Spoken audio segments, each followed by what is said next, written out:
There's a saying in wrestling that if you want to get over, then you have to be able to pass the airport test. With this being that you have to look so impressive, so larger than life, if people see you at an airport, they'd stop and stare. And sure, this doesn't hold as much truth in the modern day as it once did, with some of the biggest stars in the industry being relatively small guys like Bryan Danielson and Seth Rollins. However, there remains something exciting about seeing a super heavyweight in the flesh nonetheless. But who are the biggest examples of super heavyweight stars in wrestling history? Well, that's exactly what we're going to be looking at today. And where better to start than with the biggest of them all, and that's Andre the Giant. Sure, he may not technically be the largest wrestler to ever do it.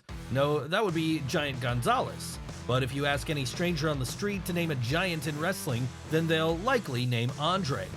And that's because during the territory era of the 60s and 70s, he was such a huge attraction that he always drew massive crowds everywhere he went, as people wanted nothing more than to see the eighth wonder of the world for themselves. It didn't matter if it was one of the NWA territories in North America, it didn't matter if it was Japan, it didn't even matter if it was his native Europe, Andre the Giant ruled the hearts and minds of fans all over the world. Seriously, you could argue there was no bigger attraction during this period, and need we remind you that this was the same period which also included the likes of Harley Race, Dusty Rhodes, and Terry Funk.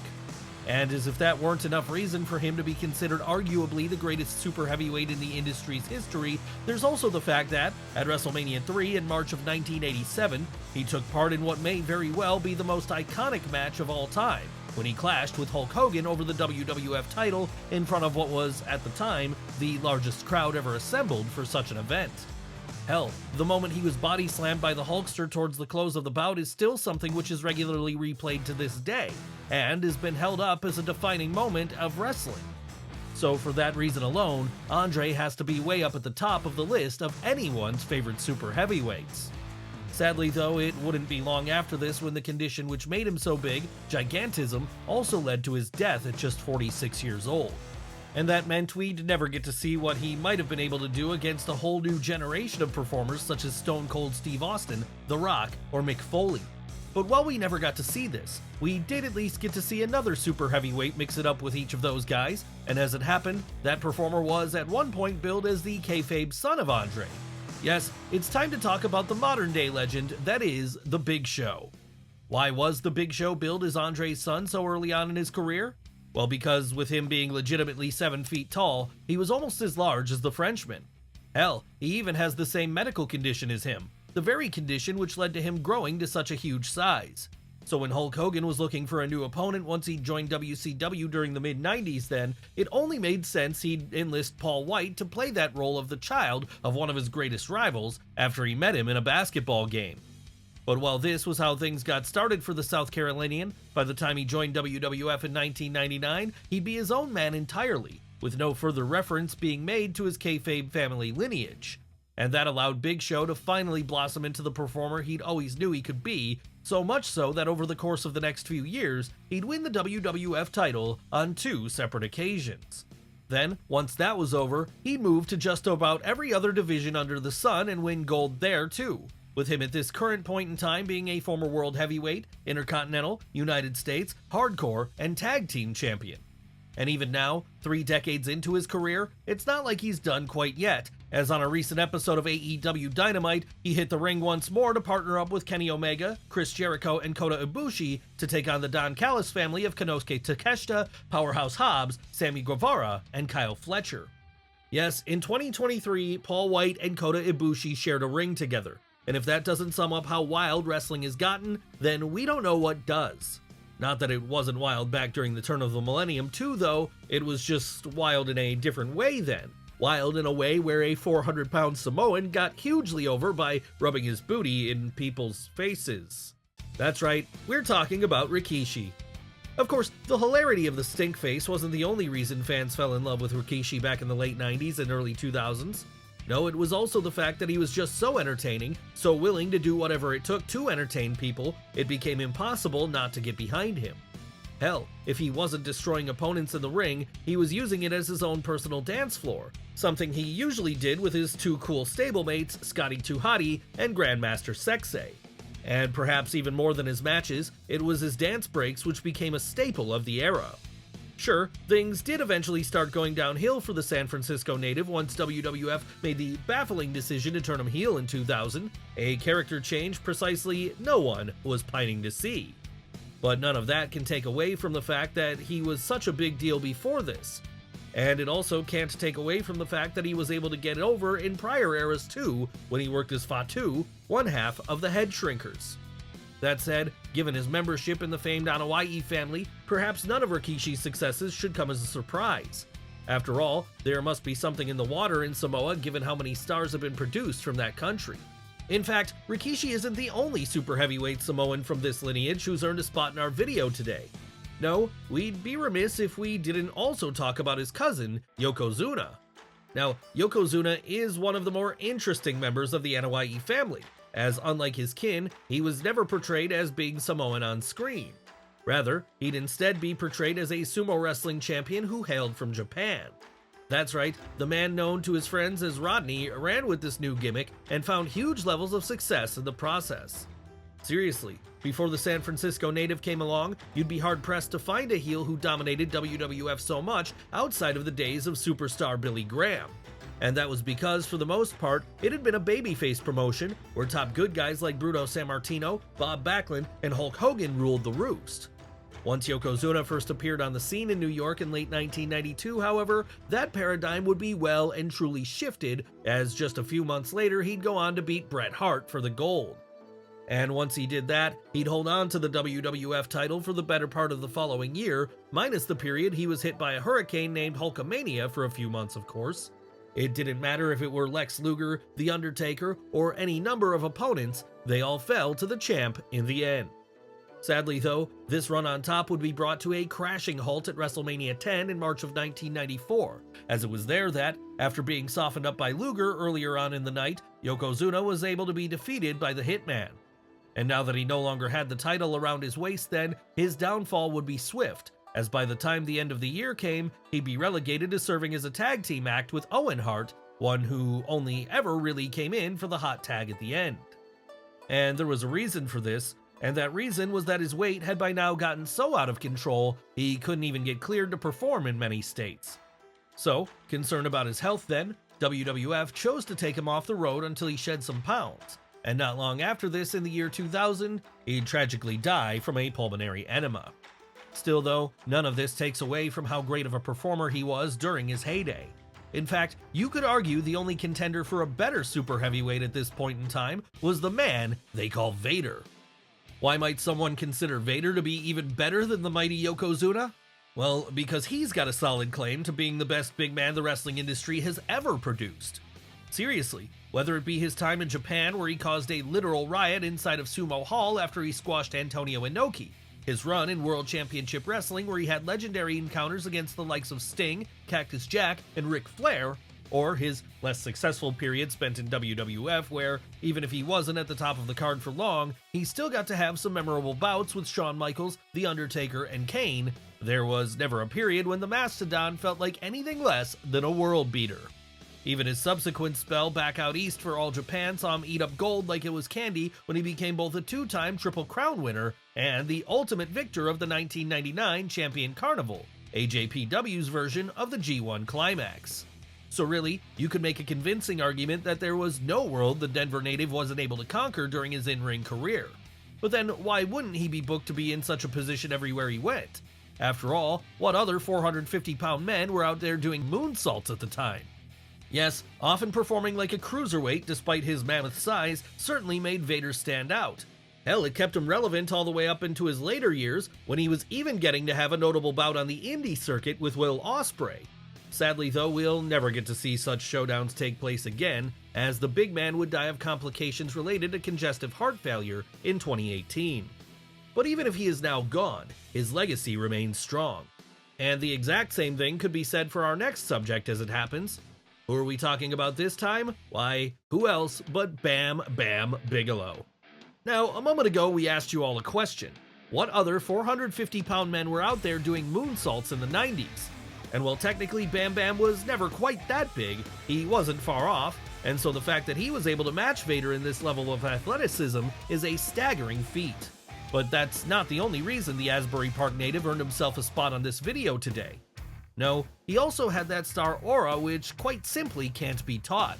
And it was this aura which allowed him to have hugely successful runs in not only New Japan, WCW, and ECW, but also in WWF on 2 separate occasions.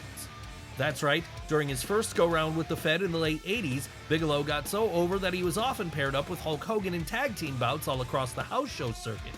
And when he returned again after this in the early 90s, he'd even get to main event WrestleMania 11 when he took on retired football star Lawrence Taylor in a special attraction match. The only thing which stopped him from going all the way to winning the world title, in fact, was a combination of both the influence of the Clique and an addiction to prescription painkillers. Of course, while that might have stalled him back then, it's done nothing to tarnish his legacy in the long run, as today, Bam Bam Bigelow is rightly considered one of the best men to ever do it, which is exactly why it feels like only a matter of time before he gets inducted into either the WWE Hall of Fame or the Wrestling Observer Hall of Fame.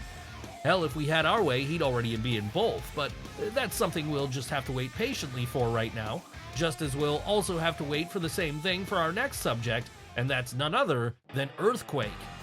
Honestly, while people do tend to talk fondly of John Tenta, we really don't think he gets the full credit he deserves. After all, this is a man who not only became a legitimate success in the world of sumo during his early 20s, but who also made it all the way to the main event scene in the wrestling world when he joined WWF in the late 80s. How did he get so high on the card? Well, by being the perfect foil for Hulk Hogan that summer as Earthquake, the larger-than-life monster who was so big he could destroy a man by simply sitting down on his chest. That said, for as great as he was as a heel, and for as much as he drew with the Hulkster in this role, even more than then WWF champion The Ultimate Warrior was drawing with Ravishing Rick Rude as it happened, John Tenta always had such a natural likability to him that it was only going to be a matter of time until he turned babyface. And this eventually happened in the early 90s when he formed a team with someone else we'll get to in a moment called the Natural Disasters, a team who got so over with fans they'd even at one point become tag team champions together. Yes, it's true, you could always say the negative against Earthquake was that he was never able to replicate the same level of success outside of New York, as when he went over to WCW in 1994, he'd there be placed inside the god-awful Dungeon of Doom stable as the Shark. Hell, even when he returned to the Fed in 1998 after that, he'd be reduced to an undercard comedy role as at this point, he'd play the masked South Park fanboy, Golga. But if we're being honest about things, none of these failures were a result of Tenta's poor performance, as he was only working with what he was being given. And what he was being given was, in a word, crap. And if you want any proof, he still had it in him even at this point in his career, when he returned to his old Earthquake gimmick during the Gimmick Battle Royal at WrestleMania 17, fans cheered him like crazy. So never let it be forgotten that Earthquake was always great, and that he deserves to be considered among the best super heavyweights the industry has ever produced. But what of his one-time tag team partner, the one we'd said we'd get back to a moment ago? Well, he also deserves a spot on this video as it happens, because at 284 pounds, Tugboat was certainly one of the biggest out there, both in terms of sheer size and personality. And yes, we all know what you're thinking, Tugboat, isn't that Fred Ottman? Yes it is, the same man who infamously portrayed the Shockmaster during that segment in 1993 WCW. But don't let this distract you from the fact that, one memorable and hilarious botch aside, the uncle of the Rhodes brothers had a pretty successful career. In fact, during his run with WWF in the late 80s and early 90s, he'd regularly be seen somewhere near the top of the card, particularly during his initial months there when he became the kayfabe best friend of Hulk Hogan, a storyline which was initially supposed to lead to him turning heel and challenging the champ at WrestleMania 6. And even when this main event fell through, he'd still be a major player during his subsequent feuds against the likes of The Undertaker and Earthquake. Hell, the latter opponent would gel so well with the Miami native that not long after the program was over, they'd join forces as at this point, Tugboat morphed into Typhoon, one half of the future tag team champions, the Natural Disasters. Even his biggest failing, that being the Shockmaster, has been turned into a positive by Fred Ottman in the years since, as he's owned the incident by taking his infamous sparkly Stormtrooper mask around the convention circuit with him. And who knows, with the advances we have in medical technology now, there's every chance he might decide to hit the ring again one day and show some of the current-day super heavyweights such as Braun Strowman, Keith Lee, or Samoa Joe a few of his old tricks. Of course, maybe this is asking too much of Tugboat though. as with him currently being 67 years old, he's probably earned his retirement. And he's not the only super heavyweight who's earned his time of relaxation either, as now at the ripe old age of 62, the one-man gang can comfortably settle down, safe in the knowledge he pretty much did it all during his heyday, no matter where he went.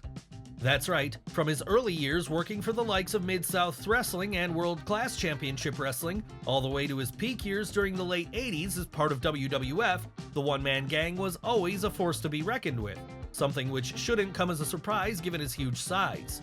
In fact, so dominating could he be, he'd even be the winner of the first ever secret Royal Rumble on October 4th, 1987, the one which served as the testing ground for whether or not the concept was going to work.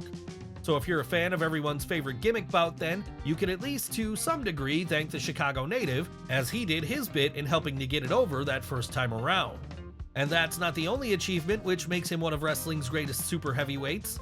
No, there's also the fact that as the one-man gang, he got to challenge performers such as Hulk Hogan and Macho Man Randy Savage in the WWF, as well as others like Jim Duggan, Ted DiBiase, and the Von Erichs in both WCCW and Mid-South. Then, as if that weren't enough, once the gimmick ran its course, he'd be able to get a whole new one over when he created Akeem, the African Dream, a clear parody of Dusty Rhodes created by Vince McMahon in 1988. But whether it was a parody or not, George Gray, the man behind the whole thing, got fans into the idea of it anyway, as he teamed up with the Big Boss Man to form the Twin Towers tag team. And even when he spent the latter part of his career moving back down south to join WCW, One Man Gang was still able to carve out a nice role for himself on the card, something which was particularly impressive, as this was during a period when the main event scene was being taken over by a whole influx of his former WWF colleagues. Yes, it's true that by this point, he was breaking down physically, but that didn't mean he didn't still have a lot to offer, which was exactly why he was deemed the man suitable to help get over fellow big man El Gigante. Of course, this didn't really work out in the long run, but then that can't be blamed on the one-man gang. No, we're pretty sure no one could have gotten Giant Gonzalez over back in the 90s. In fact, even our next subject, great as he was, couldn't have done this. And that's saying a lot considering the fact that he's the legendary Gorilla Monsoon. That's right, most modern fans never got a chance to see Gorilla Monsoon's in-ring work firsthand, with him being more well known to a large portion of the audience for his time serving on the commentary booth. Why was this? Well, by the point the early 80s came around and the golden era was beginning, he was already entering retirement. But that shouldn't be an excuse for letting it go forgotten just how great of a big man he was during his in-ring career. So good was he, in fact, he was regularly booked as one of the top heels in New York when Vince McMahon Sr. ran things. And that meant if there was ever an opponent needed for babyface stars such as Bruno Sammartino or Bobo Brazil, the Rochester native was one of the first people to get the call. And when he turned babyface during the early 70s, this only increased his opportunities all the more, as now playing the role of the lovable big man who wanted nothing more than to fight for the honor of his fans, he'd challenge heel opponents like superstar Billy Graham, Killer Kowalski, and the big cat Ernie Ladd. Yes, there's a reason he's so respected that the gorilla position backstage would later be named after him. And that's because he's without a doubt one of the very best super heavyweights the world of wrestling has ever given us.